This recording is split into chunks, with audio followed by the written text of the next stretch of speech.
Hello সবাইকে, সবাই কেমন আছেন? আশা করি সবাই খুব ভালো আছেন। আমিও ভালো আছি। আপনাদের ভালোবাসায় আমি আরেকটা নতুন রেসিপি নিয়ে এসেছি, ইলিশ ভাপা। তো সবার প্রথমে আমি এখানে দিয়ে দিচ্ছি সরিষা বাটা, জিরা বাটা, কাঁচামরিচ বাটা, তারপরে হলুদ গুঁড়ো, লবণ, সামান্য মরিচের গুঁড়ো। খুব সাধারণভাবে এই রান্নাটা করা যায়, তো বেশি মশলার প্রয়োজন হয় না আর বেশি সময়ও লাগে না। তো এখানে দিয়ে দিচ্ছি পরিমাণ মতো সরিষার তেল দিয়ে আমি মাখিয়ে নিয়েছি। তো দেখুন বন্ধুরা, আমার মাখানো হয়ে গেছে। এবার আমি কড়াইতে দিয়ে দিচ্ছি তেল।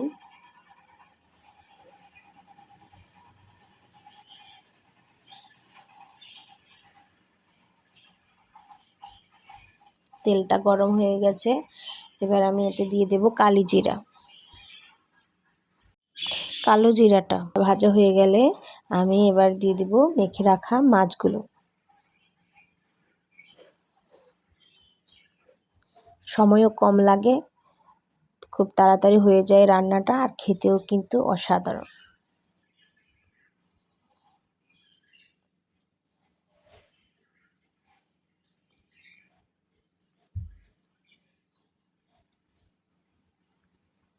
আমি এভাবে এপিঠ ওপিঠ দুপিঠই ভেজে নেব।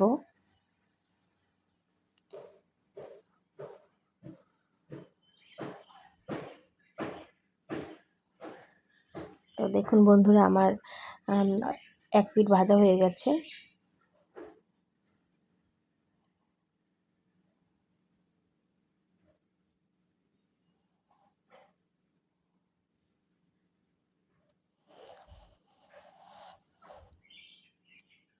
এবার আমি ঝোলের জন্য জল দিয়ে দেব।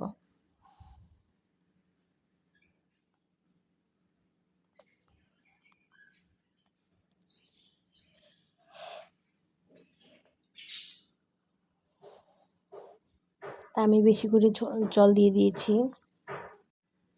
এবার ঝোলটা ফুটে আসার জন্য অপেক্ষা করব।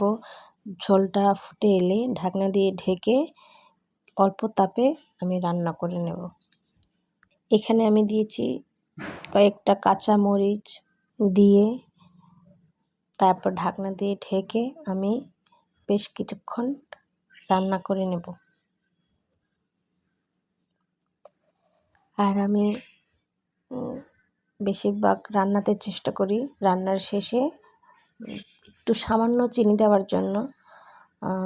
রান্নাটা চিনি দিলে আসলে মিষ্টি লাগে না, কিন্তু রান্নার স্বাদ বাড়াতে হয়তো সাহায্য করে। তা আমি দেই, আমার ভালো লাগে। আর যারা পছন্দ করেন না চিনি, তারা নাও দিতে পারেন। কালারটা কি সুন্দর এসেছে, তাই না বন্ধুরা? রান্না হয়ে যাওয়ার কিছুক্ষণ আগে আমি কিছুটা সরিষার তেল ইউজ করব।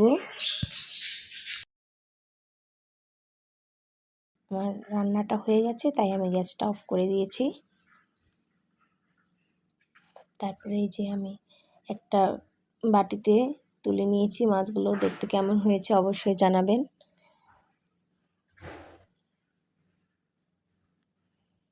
তো আমার ভিডিওটা যদি আপনাদের ভালো লেগে থাকে, লাইক কমেন্ট শেয়ার দিবেন।